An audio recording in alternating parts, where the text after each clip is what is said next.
অবিলম্বে তথ্য আমাদের 3টি দফা সম্পূর্ণরূপে মেনে নেওয়ার জন্য 48 ঘন্টা আলটিমেটাম দিচ্ছি। আপনারা যদি না মানেন তাহলে এই তথ্য আমরা তাদের সাথে সংশ্লিষ্ট যারা যারা এই তথ্য বা প্রকল্প থেকে উপকৃত হয়েছেন সেই নারীদেরকে নিয়ে প্রেসক্লাবে উপস্থিত হবে। আপনারা ঠেকাইতে পারবেন না। আবারও বলে দিচ্ছি, অবিলম্বে তাদেরকে নিয়ে ত্রিদলীয় বৈঠক অনুষ্ঠিত করেন এবং তাদের সকল দাবি মেনে নিন। এখানে তথ্য বা প্রকল্পের যারা নারীরা আছেন তারা অক্লান্ত পরিশ্রম করে এখানে প্রমাণ করেছেন যে তারা কোন আওয়ামী লীগের দোষর নন। তারা এখানে 34 দিন অবস্থান করতে হয়েছে তাদেরকে এই বদনাম ঘুচানোর জন্য। উপদেষ্টা শারমিন মুর্শিদ উনি ব্যক্তিগতভাবে রোষানল দেখাচ্ছেন এনাদের উপর। উপদেষ্টা শারমিন মুর্শিদ শুধুমাত্র বাংলাদেশের ঢাকা এলিট নারীদের প্রতিনিধিত্ব করেন। তার পক্ষে কোনোভাবেই বোঝা সম্ভব নয় প্রান্তিক লেভেলের নারীদের কি পরিমাণ অসহায়ত্ব আছে, তার পক্ষে কখনোই বোঝা সম্ভব নয়। ঝিনাইদহের প্রান্তিক এলাকায় একজন নারী ধর্ষণের শিকার হয়ে সেই বক্তব্য সেই গল্পটা কার কাছে বলেন, তার পক্ষে এটা কখনোই বোঝা সম্ভব নয়। তারা আমেরিকান এম্বাসি মেইনটেইন করেন। এখানে যারা তথ্য বা প্রকল্পে যারা আছেন এবং যারা উপস্থিত জনতা আছেন সকলকে বলছি যে এইখানে যারা বসে আছেন তাদের দিকে দৃষ্টি ফেরানো অসম্ভবই।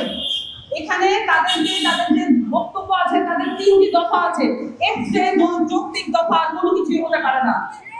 গত 7 বছরে তাদের 20 কোটি টাকা বেতন লোপাট করা হয়েছে, কিন্তু এটা বলার কোনো সুযোগ নাই এটা আওয়ামী লীগ আমলে হয়েছে বলে এই টাকা তারা প্রাপ্য নন। এটা তারা যেই টাকায় যেই বেতনে সাইন করে চাকরি নিয়েছেন সেখান থেকে এই টাকা লোপাট করা হয়েছে। এই টাকা হয়তো বিদেশে পাচার করা হয়েছে। সেই কারণে এই সরকারকে অবশ্যই পাচারের বিরুদ্ধে অবস্থান নিতে হবে। শুধুমাত্র এই সেন্ট্রালাইজ ঢাকার নারীদের এলিট নারীদের প্রতিনিধিত্ব করেন না। আমরা এমন একজন নারীকে তথ্য উপদেষ্টা নারী উপদেষ্টা হিসেবে দেখতে চাই। আসল সমাধান আমরা চাইনি অন্তর্বর্তীকালীন সরকারকে কোনোভাবে প্রশ্নবিদ্ধ করতে।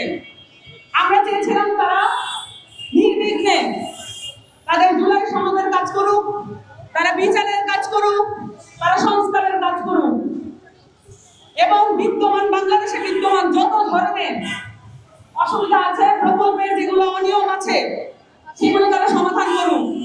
কিন্তু আমরা দেখতে পেয়েছি এই নারীদের শুধুমাত্র নারী বলে তাদেরকে অবহেলা করা হয়েছে। এখানে যদি এখন 200 জন পুরুষ বসে থাকতো হয়তো বা এই দৃশ্যপট দেখতে হতো না। 34 দিন পুরুষদের বসে থাকা এবং নারীদের বসে থাকার মধ্যে যে পার্থক্য সেটা রাষ্ট্র আমাদেরকে চোখে আঙ্গুল দিয়ে দেখিয়ে দিয়েছে।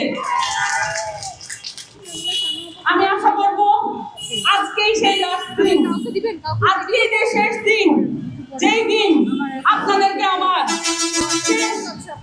আহ্বান জানাতে হবে।